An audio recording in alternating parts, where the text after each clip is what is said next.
This video is now in session, and suffice to say, a lot of the war in Afghanistan, in hindsight, was a bad idea. Going into Afghanistan was not completely a good idea, and the war in Afghanistan showed that the United States committed the same mistakes that they made from previous wars in the Middle East. So there was the war in Iraq, the war in Iran, and then the war on Afghanistan. And a lot of the things that happened badly in Iraq continued through Afghanistan. And as a result, we're dealing with the repercussions of it. And it comes down to three main mistakes, which is cluelessness from the Taliban, or from the United States in response to the Taliban, and then the complete destruction of the Middle East along the way, and a failure to demonstrate to our allies that we're actually strong.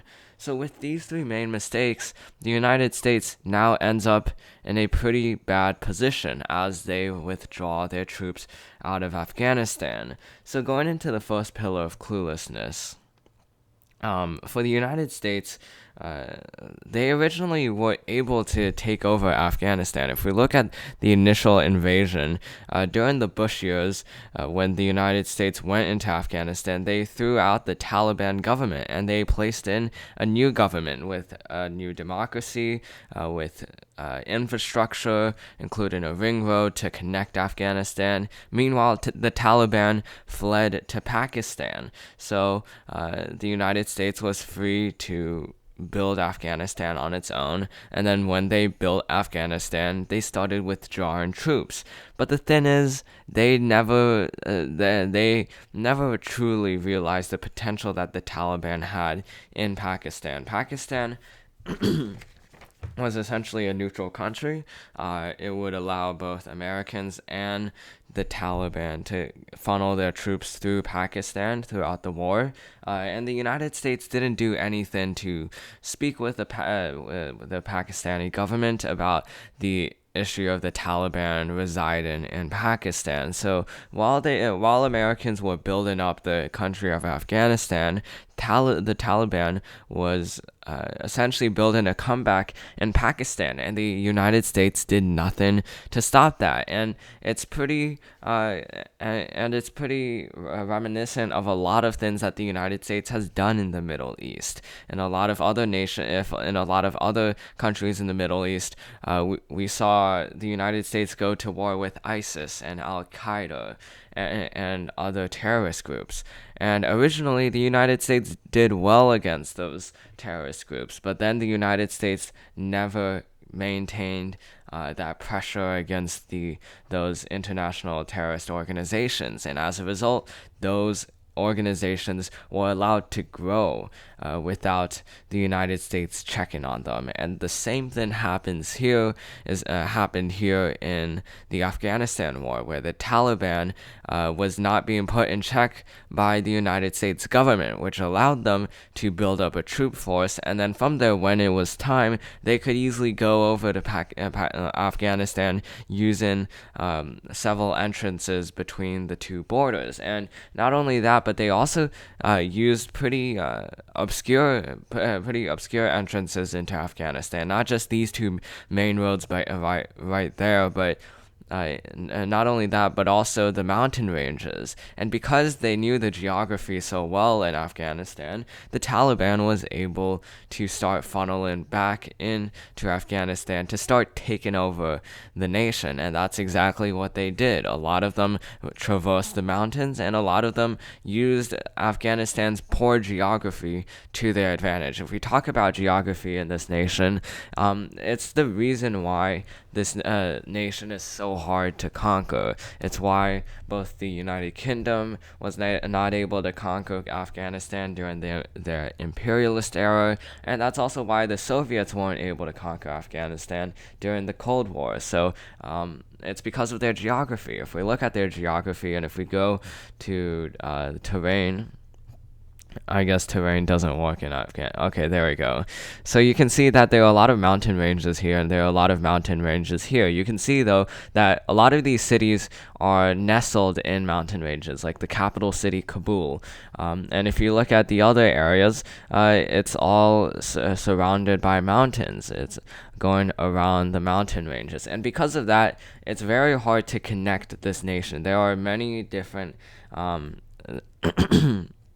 there are many different cultures in Afghanistan, which makes uniting this nation incredibly hard, and is the only reason why the Taliban is able to survive in Afghanistan, because it puts up as itself as a repressive regime, and with that, they silence individuals in Afghanistan and get them to go to their side. Most of the times forcefully, but it works when there are so many cultures in Afghanistan that are so different from from other cultures in the same nation, and thus we have a situation where the Taliban is able to use Afghanistan's mountainous geography in order to start taking over these towns. And with the geography of Afghanistan, that makes being so mountainous, that makes infrastructure much harder to partake in Afghanistan. We saw the United States build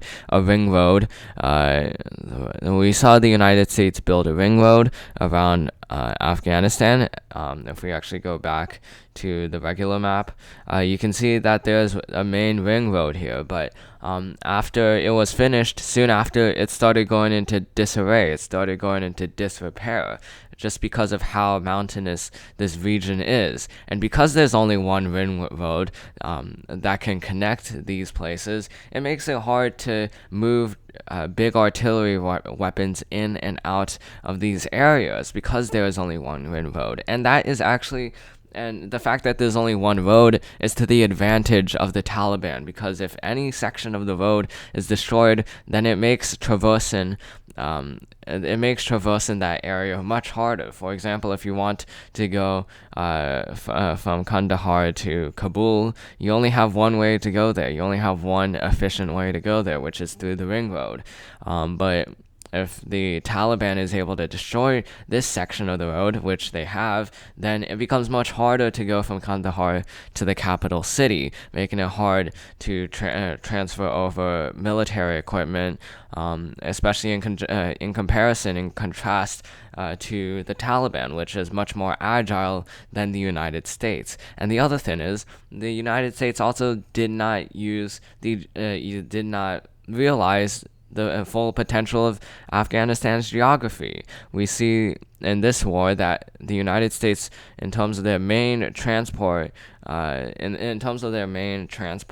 they transport troops and as well as artillery to Pakistan, and then from Pakistan they go over to Afghanistan through this one stretch of road, which is very easily exploitable by the Taliban. And as a result, you have this single stretch of Afghanistan receiving a lot of casualties because of ambushes and because of the Taliban offensive. So the United States just didn't use geography to its advantage, and that's very similar to what happened in Vietnam. The United States did not realize the full potential of its geography, and as a result, it let the other side take advantage of that geography to go against them. In Vietnam, we saw there were a bunch of jungles and as well as mountainous terrain that the Viet Cong was able to use to take over the South Vietnamese. And in Afghanistan, we are seeing how the mountains are allowing the Taliban to take over capital cities from the United States. So those are two mistakes that the United States has already made from Afghanistan. Mistakes that were made from decades prior in Vietnam and as well as in Iraq.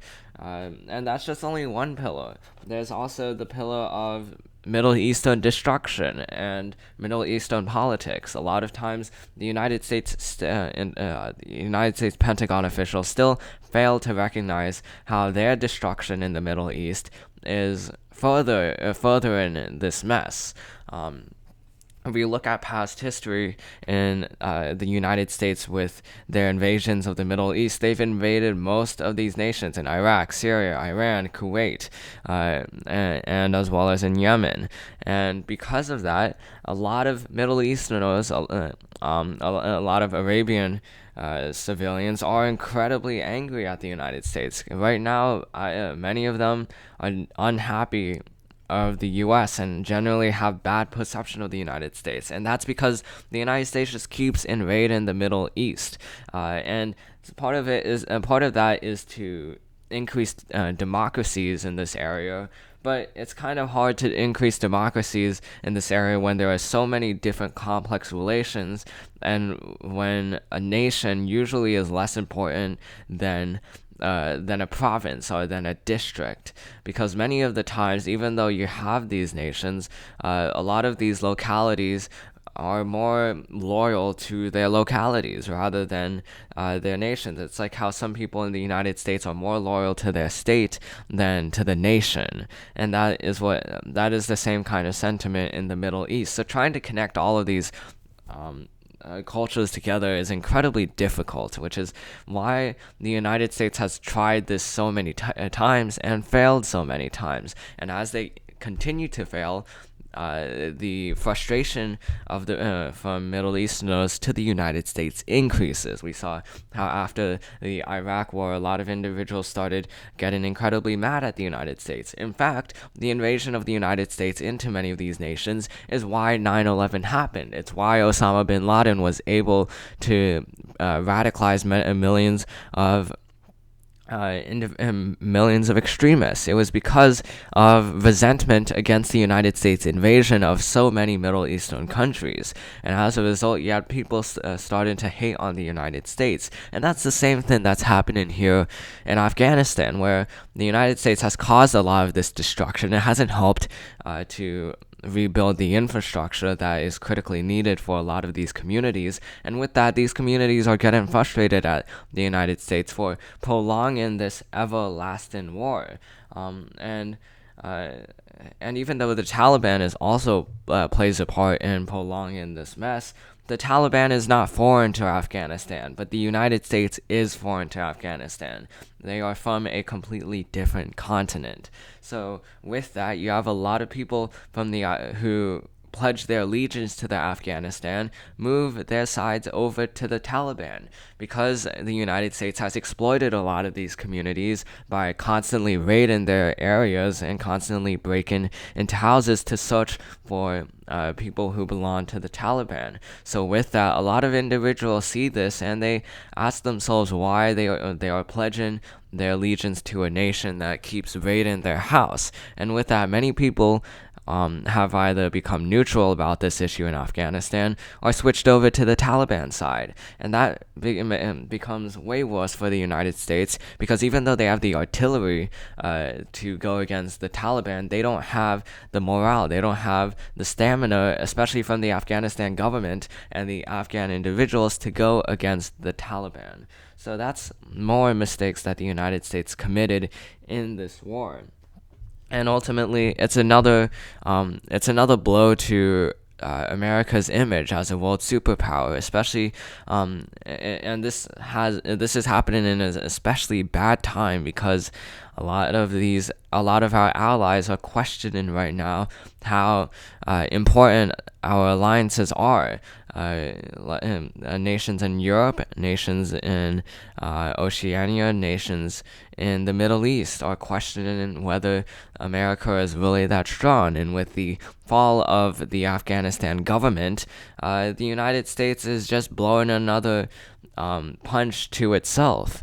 And the United States, they had the opportunity to strengthen Afghanistan. We saw how they were able to build a government, but they weren't able to effectively end the Taliban. They were only able to suppress it, but they weren't able to end it. And with that, if you're not able to end many of these groups immediately, then a lot of the times when they do have a resurgence, then there is no way you can fully destroy them, because at that point, if a group like the Taliban lasts long enough, then even if the Taliban is destroyed, their ideas still last, and ideas are not breakable, and that's something we've seen a lot in the Middle East, where where ideas cannot be destroyed. For example, Al-Qaeda, ISIS, extremist thoughts. Even though you can take down Al Qaeda and ISIS, that really won't completely solve the issue, and that's because even though the Al Qaeda and these extremist organizations are destroyed, their ideas still last in perpetuity. Their ideas will forever last among among the people of the Middle East. So it's something that the United States really can't do much about. And unfortunately, there's not much the United States can do right now. President Biden has already pledged that he would take out troops from Afghanistan, and at this point, the damage has been done. And the damage had been done ever since the Obama administration, and it was carried on by the Trump administration. So with that, there's